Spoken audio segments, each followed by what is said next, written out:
only do we mine Bitcoin, but we mine things like Kaspa. If you're already mining Bitcoins, why did you just purchase more Bitcoins?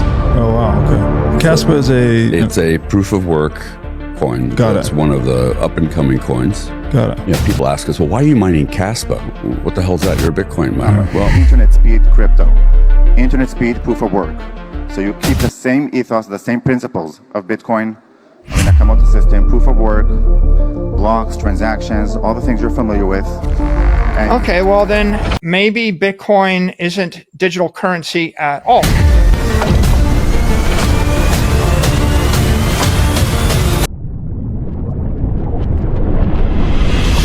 Hello everyone, welcome again to the channel. Thank you so much for watching my videos and welcome in today's episode. Today's topic is the big money fight and why Kaspa can win the global crisis. The world is in a major battle for control over money. Big banks want to keep their power while new digital money like Bitcoin want to change everything. At the same time, the global economy is in trouble. So for people who believe in Kaspa, it is important to understand these big changes. This is not just a normal market going up or down. It is a breakdown of the old system. This breakdown shows why we need strong digital money like Kaspa. First of all, it started with the banks attacking digital money. I just want to ask you about the JPMorgan report that came out this morning warning that strategy could be excluded from benchmarks like NASDAQ, MSCI, and it could trigger an estimated $2.8 billion in automatic outflows. That's just from the MSCI alone. What's your response to that? I think it's a bit alarmist. I'm not so sure the numbers are nearly that high. I think actually the numbers would be much smaller. I also think it's already priced into the market by a factor of 10 if you count it. I don't think there's any relationship between the decision making of MSCI and the NASDAQ 100 or the S&P 500 index allocators. The company is an operating company. It's just like insurance companies use capital in order to create financial products and banks use capital to create financial products. We use capital to create digital credit finance products. It's possible there are people in the world that don't fully appreciate digital credit or digital treasuries. That wouldn't surprise me. We had that challenge with bankers that didn't want to bank Bitcoin. We had that challenge with accountants that were a little bit skeptical of digital assets accounting. The accountants embraced the asset, the bankers embraced the asset, the politicians embraced the asset. We had the challenge with credit rating agencies, and they just embraced the asset. We're starting to get credit ratings. We have the challenge under the Basel Accords, where Basel Accords allocate zero value to Bitcoin, and now they've announced they're going to reconsider that. So I'm not concerned that we have these kind of concerns. The old banking system, which includes the fractional reserve banking and the central banks like the US Federal Reserve, sees digital money as a major threat, and they want to stop it. They are using a plan to keep control of how money is made. We see them attacking important people and groups. First of all, they started by targeting key players in the crypto industry. They are targeting people like Michael Saylor, Jack Mallers, and Tether. They did not stop there. They went further by having a political plan. They are also going after Trump's AI and crypto Caesar, who is called David Sachs. So the banks worry that Trump's government might use Bitcoin and stablecoins to break their control over money. So the main point here is that the big banks are fighting hard because they are about to lose control of money for the first time in 100 years. So this is like they are fighting for their lives. And as you can see, they are doing all the extreme measures to try and keep control. So first of all, they started by attacking Michael Saylor and MicroStrategy. They also started attacking people like Jack Mallers. They also went after Tether. Now they are going after David Sachs, who is Trump's AI and crypto Caesar. But this is happening while the global money system is breaking. The fight over digital money is happening while the global money system is falling apart. For 30 years, Japan was the anchor of the global money system.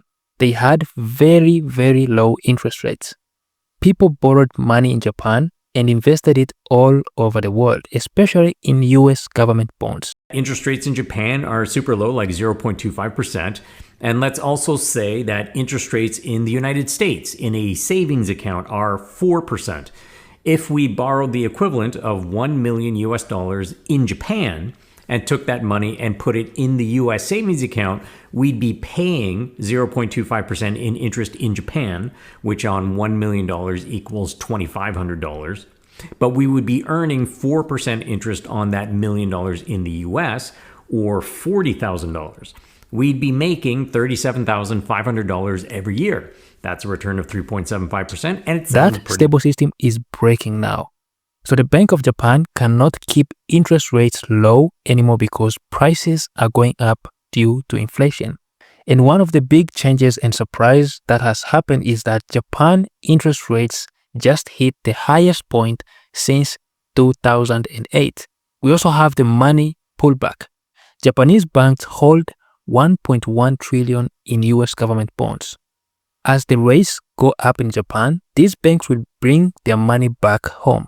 So this means that the main buyer of US debt is leaving right when the US needs more money than ever to pay its bills.